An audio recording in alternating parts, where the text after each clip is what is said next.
CS Academy. Please like, share, and subscribe to our channel. तो है नमस्कार दोस्तों, स्वागत है आपका हमारे YouTube चैनल पर। मैं हूँ आदित्य। तो आज हम लेने वाले हैं एक नया टॉपिक जिसका नाम है माइक्रो कंट्रोलर। तो अगर मेरा वीडियो देखा होगा एग्जाम स्ट्रेटजी का तो बहुत बढ़िया, अगर नहीं देखा होगा तो एक बार उसको ज़रूर देख लेना भाई, क्योंकि वो बहुत इंपॉर्टेंट है। उसमें मैंने बहुत अच्छे से समझाया कि आपको पढ़ाई कैसे करनी है, कौन से चैप्टर पहले लेने हैं। मेरे हिसाब से चल रहे होंगे। तो मैंने बोला था आपको कि 18 से आपको क्या करना है, 18 से आपको स्टार्ट करना है पेपर 1 की पढ़ाई। अब तक आपको क्या करना था, पेपर 2 की पढ़ाई करनी थी, तो पेपर 1 की पढ़ाई आपको 18 से करनी है, ठीक है। मतलब कल से या फिर जिसका पेपर 1 हो चुका है वो 19 से भी स्टार्ट कर सकता है, ठीक है। तो आपको सफिशिएंट टाइम आपको मिल जाएगा, क्योंकि उसमें 4 ही चैप्टर है। तो आज हम करते हैं माइक्रो कंट्रोलर, जो कि पेपर 2 का पार्ट है। तो इसके अंदर हम जाएंगे। आज बहुत छोटा टॉपिक है, बहुत अच्छा टॉपिक है, जिसको स्कोरिंग टॉपिक भी बोल सकते हैं। इसको स्टार्ट करते हैं, हमारा लेक्चर आज का है। तो लेट्स स्टार्ट। तो सबसे पहले जान लेते हैं कि माइक्रो कंट्रोलर होता क्या है। माइक्रो कंट्रोलर के बारे में बताना चाहूँ तो आप सब ने देखा होगा एक गाड़ी, जैसे कि हम खिलौना में एक गाड़ी खेलते हैं, तो गाड़ी क्या होती है, एक माइक्रो कंट्रोलर का एक पार्ट होती है। जैसे कि माइक्रो कंट्रोलर उसका एक पार्ट होती है। तो अगर हम बात करें यहाँ पर टॉयज़ की, रिमोट से चलने वाली कार होती है हमारे पास, ठीक। नहीं तो फिर हम क्या बोल सकते हैं उसको, वो डॉगी होता है, वो डॉगी घर से बाहर आता है, ऐसे खिलौने होते हैं हमारे पास। तो वो जो खिलौने होते हैं वो माइक्रो कंट्रोलर से बने होते हैं, ठीक है। तो माइक्रो प्रोसेसर जो होती है हमारे पास, वो कंप्यूटर में लगी होती है। तो माइक्रो प्रोसेसर जब हम लगाते हैं तो उसका कॉस्ट जो होता है वो बहुत बढ़ जाता है, कॉस्ट, और उसकी साइज़ जो होती है वो बहुत बड़ी होती है। तो हम इसको छोटे छोटे पार्ट्स में नहीं लगा सकते। तो इसके लिए हमने क्या किया, एक माइक्रो कंट्रोलर नाम का एक चीज़ को बनाया। इसका काम क्या होता है कि एक, जैसे कि आपको बताना चाहूँ कि माइक्रो प्रोसेसर जो भी वर्क करेगा वही प्रोसेस वही वर्क करेगा micro controller, but in small size, okay. तो यही होता है basic introduction of the micro controller. अगर हम बात करें इस चैप्टर की, introduction to the micro controller, तो ये पूरा है डिफरेंस बिटवीन का चैप्टर है, जैसे कि micro processor and the micro controller के बीच में। तो हम देखेंगे कि डिफरेंस क्या है माइक्रो प्रोसेसर और माइक्रो कंट्रोलर में, क्यों माइक्रो कंट्रोलर डेवलप किया गया। बताना चाहता हूँ यहाँ पर मैं, जिसने माइक्रो प्रोसेसर सबसे पहले बनाया था उसी कंपनी ने माइक्रो कंट्रोलर भी सबसे पहले बनाया। जैसे कि इंटेल ने, हमने देखा था कि इंटेल ने सबसे पहले माइक्रो प्रोसेसर को बनाया था, तो इसी कंपनी ने क्या किया, माइक्रो कंट्रोलर को भी बनाया।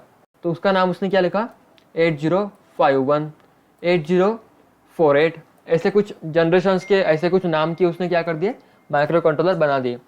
तो एक हम क्या करते हैं, स्टेप बाय स्टेप देखते हैं कि इसका इवैल्यूएशन कैसे हुआ, उसका मेन पॉइंट्स क्या क्या है, इसके इंपॉर्टेंट क्वेश्चंस क्या क्या है, वो सब हम इसमें देखेंगे, ठीक है। तो यहाँ पर हमने देख लिया माइक्रो कंट्रोलर होता क्या है। सो लाइक इफ हम बात करें माइक्रो कंट्रोलर के बारे में, तो micro controller is a complete micro processor system consist of the micro processor, RAM, जो हमारे पास रैम होती है वो, देन रोम होता है हमारे पास, इन अ सिंगल इंटीग्रेटेड सर्किट। ये बहुत इंपॉर्टेंट पॉइंट है, इसको नोट कर लेना कि सिंगल इंटीग्रेटेड सर्किट में ही ये सब कुछ होता है। जैसे कि माइक्रो प्रोसेसर भी होगा, देन उसका रैम भी होगा, देन इसका रोम भी होगा, ठीक है। रोम मतलब जो स्पेस हम यूज़ करते हैं परमानेंट स्टोरेज के लिए, उसे बोलते हैं रोम। रैम किसके लिए बोलते हैं हम, तो रैम बोलते हैं जो टेम्पररी स्टोर करेगा हमने डेटा को, उसको बोलेंगे हम रैम। तो जो रैम होती है, रोम होती है, माइक्रो प्रोसेसर होता है, वो सभी एक ही सिंगल इंटीग्रेटेड सर्किट में होते हैं, उसको बोलते हैं हम माइक्रो कंट्रोलर। तो जैसे कि हमने देखा था कि माइक्रो प्रोसेसर में क्या होता है कि उसके अंदर सिर्फ कंट्रोल यूनिट होगा, मतलब जैसे कि बोलेंगे हम जो भी कंट्रोल करने की चीज़ें होंगी वही होगी माइक्रो प्रोसेसर में, उसमें अंदर रैम रोम कुछ नहीं होगा। तो micro controller is also called as micro computer, क्योंकि जो भी प्रोसेस होंगी हमारे पास वो कौन करेगा, ओनली माइक्रो कंट्रोलर करेगा। जैसे कि सब प्रोसेस है, डेटा को स्टोर करना, परमानेंट स्टोर करना, डेटा को टेम्पररी स्टोर करना, सब कुछ कौन कर रहा है, माइक्रो कंट्रोलर कर रहा है। तो हम इसको क्या बोल सकते हैं, माइक्रो कंप्यूटर भी बोल सकते हैं उसको, ठीक है। देन अपन नेक्स्ट पॉइंट देखना चाहे तो micro controller is a more complex than the microprocessor because of the concept of the serial ports। like अभी हमने देखा कि उसके अंदर क्या होता है, माइक्रो प्रोसेसर भी होता है, रैम भी होता है, रोम भी होता है। तो इनकी वजह से क्या होता है, उसका जो स्ट्रक्चर होता है वो क्या होता है, कॉम्प्लेक्स हो जाता है। जैसे कि माइक्रो प्रोसेसर था हमारे पास, उसमें क्या था, सिर्फ कंट्रोल यूनिट, हमको क्या करना है, सिर्फ कंट्रोल करना है, बस इतना ही उसका काम था। बट माइक्रो कंट्रोलर में क्या हो जाता है, माइक्रो कंट्रोलर क्या बोलता है कि मुझे सब कुछ चीज़ें अकेले में करनी है। तो उसका जो सीक्रेट होगा वो सर्किट क्या हो जाएगा, हार्ड हो जाएगा उसका। इसीलिए क्या हो जाती है कि सम कॉम्प्लेक्स स्ट्रक्चर बन जाता है माइक्रो कंट्रोलर का। अगर हम बात करें इसकी कॉस्ट की, तो कॉस्ट के बारे में बात करें तो कॉस्ट जो होती है माइक्रो कंट्रोलर की वो कम होती है as compare to the micro processor. क्यों, क्योंकि जो भी चीज़ें होगी माइक्रो कंट्रोलर में वो क्या होती है, इन स्मॉल अमाउंट। तो अगर हम बात करें इसके जनरेशन्स की, तो इसमें भी कुछ जनरेशन्स हो गए, जैसे कि हमने देखा था कि first generation, second generation in micro processor. तो उसके अंदर बहुत सारे हमने क्या देखा था, हमने देखा था कि कैसे कैसे डेवलप्ड हुए यहाँ पर, कितने कितनी उसकी रैम रही, कितने कितनी उसकी रोम रही, वो सब कुछ हमने माइक्रो प्रोसेसर के चैप्टर में देख लिया था। अगर आपको माइक्रो प्रोसेसर चैप्टर बहुत अच्छे से आता होगा ना, अगर उसकी आइडिया भी होगी, तो ये चैप्टर आपके लिए बहुत हलवा होने वाला है। देखो, बहुत अच्छे से इसको पढ़ लेना एक बार, माइक्रो प्रोसेसर वाले को, तो उसी पर सब कुछ गेम है। मतलब प्रोग्रामिंग विथ 8085 का बोलूँ मैं यहाँ पर, नहीं तो फिर माइक्रो कंट्रोलर के बारे में बोलूँ, या तो फिर X56 फैमिली के बारे में बोलूँ यहाँ पर, वो सब कुछ क्या है, माइक्रो प्रोसेसर ही है। तो आपको क्या करना है, सबसे पहले माइक्रो प्रोसेसर अच्छे से ध्यान में उसको बैठा लेना है कि उसका काम क्या है, उसका फीचर्स क्या है, कौन से माइक्रो प्रोसेसर आए हैं, उसके बारे में अगर आपको अच्छे से ज्ञान आ गया ना, तो आप क्या कर सकते हो, इन सब के बारे में लिख सकते हो। माइक्रो कंट्रोलर हो गया, X56 फैमिली का हो गया, सब कुछ ठीक है। तो उसी को पहले स्ट्रॉन्ग करो, वो वीडियो सबसे पहले देखो, ठीक है, देन माइक्रो कंट्रोलर के ऊपर आना। इससे देखते हैं एक बार माइक्रो कंट्रोलर के बारे में। तो माइक्रो कंट्रोलर की कुछ जनरेशन होगी as like of micro processor, ठीक है। के अंदर भी बहुत सारे जो माइक्रो कंट्रोलर होंगे वो डेवलप किए गए होंगे। वो डेवलप किए गए इसकी वजह से, वो होता है इंटेल कंपनी ने इन सबको डेवलप किया है।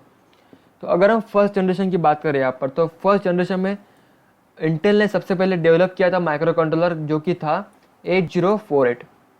8048 नाम का एक माइक्रो कंट्रोलर सबसे पहले मार्केट में आया था, वो लॉन्च किया गया था इंटेल द्वारा जनरेशन की। तो यहाँ पर 8048 का आया था। देन नेक्स्ट क्या हुआ था, अगला वाला माइक्रो कंट्रोलर आया था जिसका नाम था 8049।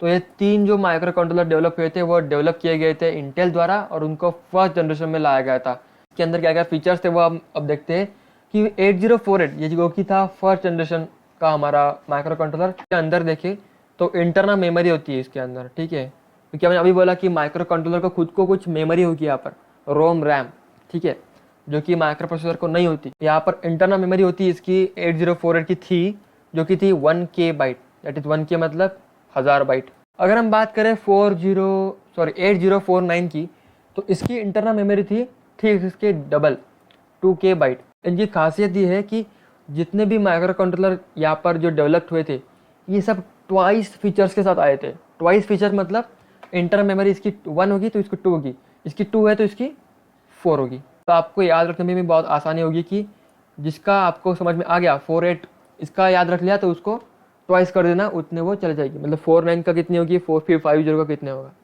वो आप निकाल सकते हो। अगर हम इसकी बात करोगे रैम की, तो रैम इसमें कितना था 48 वाले में, तो वो था 64 बाइट। क्योंकि ये नंबर्स आपको पूछे जाते हैं भाई कि ये 48 आपको पता है क्या कि किसके कितना रैम का था, 50 कितना रैम का था, वो आपको निकालना होता है। निकालना मतलब आपको याद रखना होता है, तो वो आपको याद रखना है भाई। आपको फिल इन द ब्लैंक्स से पूछे जाते हैं ये क्वेश्चंस। अगर मैं बात करूँ इसके 49, जैसे मैंने अभी बताया था कि ये ट्वाइस होते हैं, तो ये कितना बोला मैंने अभी, ये वाला 64 बाइट का, तो 64 बाइट इंटू 2 कर देंगे तो ये आ जाएगा 128 बाइट का, ठीक है, 128 बाइट। बस आपको याद रखना है इसका, आपको याद रखना है सिर्फ इसका अगर आपने याद रख लिया तो इसको ट्वाइस कर देना, तो आपको इंटरनल मेमोरी भी मिल जाएंगी, उसके रैम भी मिल जाएंगी। तो 128 इंटू 2 करेंगे तो 256 आएगा यहाँ पर, तो 256 की क्या हो जाएगी, रैम। तो ये हमारे पास रैम उसकी निकल गई। तो यही फीचर्स आपको लिखने होते हैं कि फर्स्ट जनरेशन में इसकी रैम ये है, इसकी बाइट, इसको इतना इंटरनल मेमोरी था, ऐसे आपको लिखना होता है। तो ये इसको शॉर्ट में लिख लेना कभी कभी इस चार्ट में, जैसे मैंने यहाँ पर चार्ट निकाला है उसी तरह से आप चार्ट निकाल सकते हो, उसको लिख लेना, ठीक है। तो ये था फर्स्ट जनरेशन का। देन क्या किया उसने पता है, देन क्या हुआ, माइक्रो कंट्रोलर 8051 आया उसके बाद में। तो उसके बाद में क्या हुआ, तुरंत इंटेल ने क्या सोचा कि भाई हमें ये 51 के बाद में और एक निकालना चाहिए, जिसका नाम था उसका नाम उन्होंने रखा कि 8052, ठीक है, बहुत कोने में उसको डाल दिया मैंने। बेसिकली 8051 का ही एक्सपांशन किया है 8052 की, क्योंकि 8051 को इतना कुछ वैल्यू नहीं मिला मार्केट में, इसलिए उन्होंने क्या किया, तुरंत एक्सपांशन निकाल लिया 8051 का, ये था 8052। अगर हम बात करें यहाँ पर 8051 की, तो मैं आपको एक क्वेश्चन दिखाना चाहता हूँ जो कि पूछा गया था अपने को बोर्ड में। तो वो क्वेश्चन सबसे पहले देखते हैं, फिर हम आएंगे 8052 के ऊपर। यहाँ पर मेरे पास है the main features of the 8051, जो कि 8051 में प्रेजेंट है, पूछा गया है। आपको दिख रहा होगा यहाँ पर कि मार्च 18 में ये लेटेस्ट पूछा गया था 8051। क्योंकि बच्चे कंफ्यूज हो जाते हैं ना, बच्चे क्यों कन्फ्यूज हो जाते हैं यहाँ पर, क्योंकि देखो सिमिलर नाम है इसके 8050, 8051, 8085, जो कि माइक्रो प्रोसेसर है। 8051 इज अ माइक्रो कंट्रोलर। नाम में बिल्कुल कंफ्यूज नहीं होना कि 8085 ये माइक्रो प्रोसेसर है, 8051 ये माइक्रो कंट्रोलर है। तो ये आपको पॉइंट पे याद रखना है कि यहीं पर वो कंफ्यूज करेंगे आपको।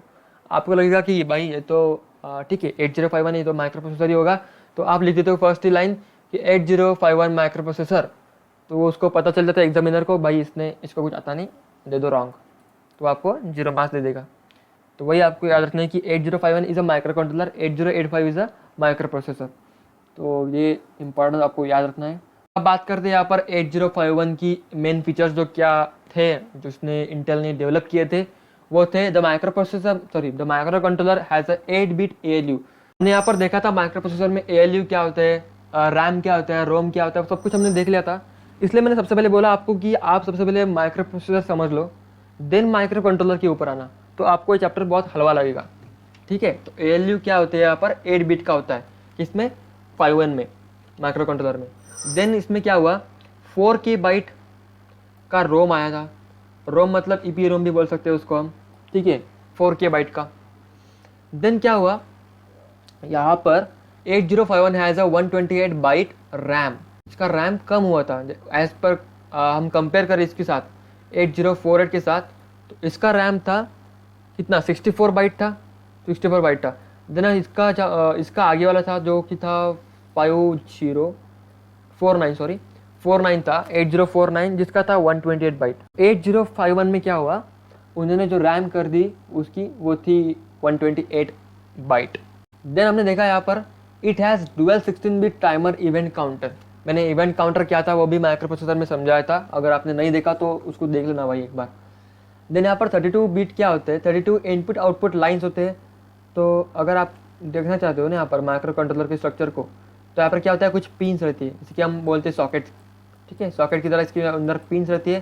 तो इसके अंदर हम क्या करते हैं, इनपुट आउटपुट के लिए, मतलब यहाँ से जाएगा तो यहाँ से बाहर निकलेगा, ऐसे इनपुट आउटपुट पिन्स कितने रहती है, 32। ठीक है, तो इसको नोट कर लेना। Then address 64 of the program memory, यानी एड्रेस रखने का जो कैपेसिटी है प्रोग्राम को मेमोरी का, वो होता है 64 KB। जैसे हमारे पास होता है ना KB होता है, देन होता है GB होता है हमारे पास।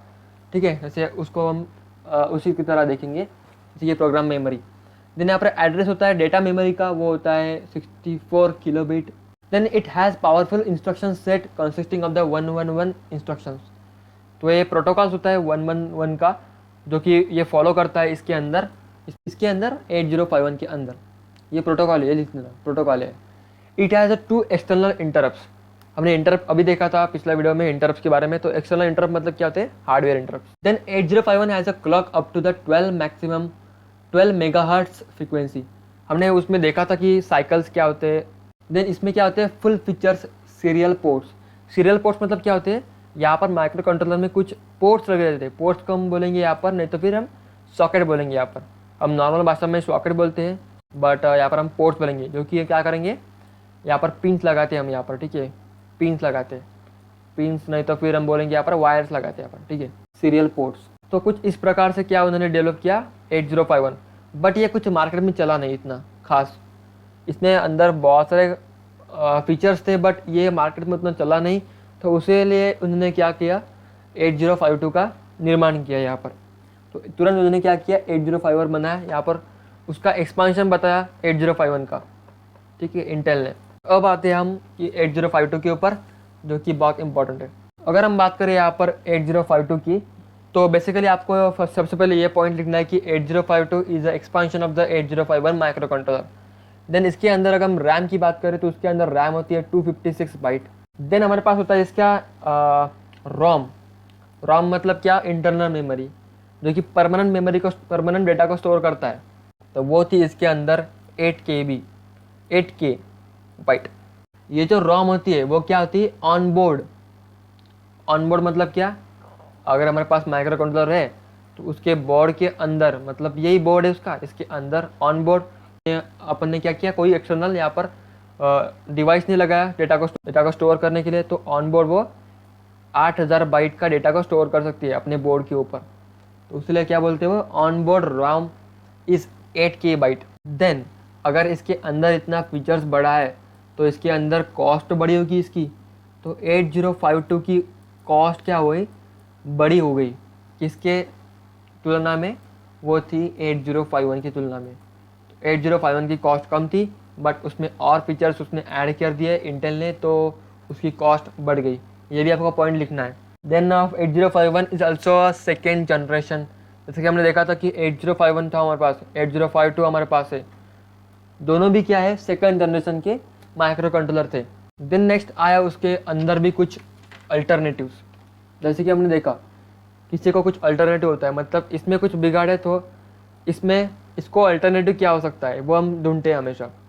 सेकंड ऑप्शन हमारे पास क्या हो सकता है, तो इसी के जैसा हमने क्या किया, यहाँ पर माइक्रो कंट्रोलर को भी अल्टरनेटिव दे दिया यहाँ पर। तो अगर हम बात करें अल्टरनेटिव फॉर द 8051 और 8052, सबसे पहले जान लेते हैं कि अल्टरनेटिव क्यों बनाने पड़े हमें यहाँ पर। ये आपको मैंने बताया जैसे कि ऑन बोर्ड 8 KB बताया था मैंने, उसके अंदर रोम। मैंने ऑन बोर्ड को इतना बोर्ड बताया क्यों, इतना जोर लगाकर, तो वो क्यों बताया, क्योंकि उसी में उसका राज छुपा है कि मुझे अल्टरनेटिव क्यों ढूंढने पड़े। क्योंकि 8052 के अंदर हम एक्सटर्नल डिवाइस मेमोरी के लिए नहीं लगा सकते थे। उसके अंदर जितने मेमोरी है रोम की, उतने ही हम उसको लगा सकते थे, ठीक है, उसको उतना ही हम लगा सकते थे। बट उसके लिए हमने क्या किया, अल्टरनेटिव बनाया इसके लिए 8051 और 8052 के ऊपर। वो क्या करेंगे, ऑनबोर्ड का जो मेमोरी है वो निकाल देंगे रोम और एक्सटर्नल डिवाइस का लगा देंगे, ठीक है, मतलब उसके अंदर हम एक्सटर्नल डिवाइस अटैच कर सकते हैं, ऑनबोर्ड की मेमोरी निकाल देंगे। थोड़ा कन्फ्यूज हो रहा होगा तो ध्यान से देखना, आपको समझ में आ जाएगा। बेसिकली 31 किसका अल्टरनेटिव होगा, 51 का, और 32 किसका अल्टरनेटिव होगा, वो था 52 का। इसका डिफरेंस क्या है, उसके लिए अल्टरनेटिव क्यों निकाले हमने, क्योंकि उसके लिए क्या था, ऑन बोर्ड रोम नहीं था, किसमें, 32 और 31 में। उसके लिए हमने क्या किया, यहाँ पर एक्सटर्नल डिवाइस लगाया रोम के लिए, तो इसीलिए हमने अल्टरनेटिव बनाए 51 और 52 के लिए। बहुत इंपॉर्टेंट क्वेश्चन है, इसको जरा नोट कर लेना। अगर हम बात करें इसकी थर्ड जनरेशन की, जो कि थी 8031 और 8032 की, ये थे हमारे पास थर्ड जनरेशन। तो नेक्स्ट जनरेशन मेरे पास आई थी जो कि थी 32, जो हमारे पास 52 वाला था माइक्रो कंट्रोलर, उसका कुछ एक्सपांशन था। उसमें क्या किया, उसमें कुछ प्रोग्रामिंग करनी पड़ रही थी हमें। जैसे कि हमें पता है कि डायरेक्ट हार्डवेयर के साथ हमें कांटेक्ट करना है, डायरेक्ट हार्डवेयर के साथ। कि जैसे कि मैंने यहाँ पर प्रोग्राम लिखा है, यहाँ पर वो प्रोग्राम लिखने के बाद तुरंत वो एक्शन इसमें होनी चाहिए। मतलब मैंने प्रोग्राम किया यहाँ पर कार को, आपको कार को चलाना है, इसके लिए ये बटन प्रेस करना है, ये ओके यही करना है। वो क्या करेगा, डायरेक्ट कंप्यूटर को कनेक्ट करेगा। यहाँ पर पास कंप्यूटर है हमारे पास, आपको ये अभी नहीं है बट मैं आपको रेफरेंस के लिए बता रहा हूँ कि ऐसा होता है एक्चुअल में। ये आपको बुक में नहीं मिलेगा कि हम बोलेंगे कि ये थ्योरी होता है, ये माइक्रो कंट्रोलर, इसमें लिए ये पिन होती है, ये पिन होगी, सब लोग आपको यही बताएंगे, पर एक्चुअल में क्या होता है, कुछ सॉफ्टवेयर होते हैं, वो सॉफ्टवेयर आपको क्या प्रोवाइड करते हैं, एक लैंग्वेज प्रोवाइड करते हैं। उस लैंग्वेज में आपको प्रोग्राम लिखना होता है। जैसे कि मैंने C++ बोला था, C++ में हम क्या करते हैं, प्रोग्राम लिखते हैं, जैसे sum of the addition of the two numbers, multiplication of the two numbers. उसी प्रकार से हम क्या करते हैं, उसमें कुछ प्रोटोकॉल्स होते हैं, उसको फॉलो करके हम प्रोग्राम्स लिखते हैं कंप्यूटर में, और जो भी हम इंस्ट्रक्शन देंगे यहाँ पर वो फॉलो करेगा ये माइक्रो कंट्रोलर उसी को फॉलो करेगा। तो उसके लिए एक स्पेशल लैंग्वेज बनाई इन्होंने, उसका नाम था असेंबली लैंग्वेज, ठीक है, असेंबली लैंग्वेज बोलते हैं हम उसको।